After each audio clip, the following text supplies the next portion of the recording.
జ్వాలా నరసింహ చిలకలూరిపేట ఆచారానికి సంబంధించినటువంటి వ్యక్తి. అయితే అతను అనుకోని పరిస్థితుల్లో మన 23వ తారీఖున నాగులేరులో మన గంగధర మడుగులో చనిపోవడం జరిగింది. ఆ చనిపోవడంతో ఈ ఆచారం మొత్తం 14 జిల్లాల్లో ఉంది.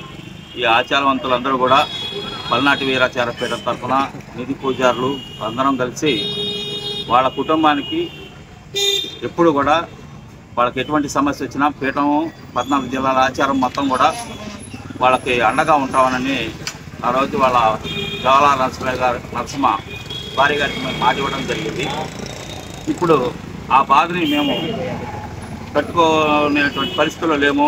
జ్వాలా నరసింహ మరణించాడన్నటువంటిది జీర్ణించుకోలేకపోతున్నాము.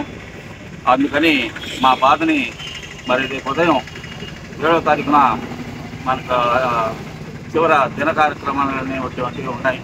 కాబట్టి మేమందరం కూడా ఆ బాధలో వారికి ఈ విధంగా నివాళులు అర్పిస్తున్నాము. పల్నాటి వీరలంకమ్మ తల్లి.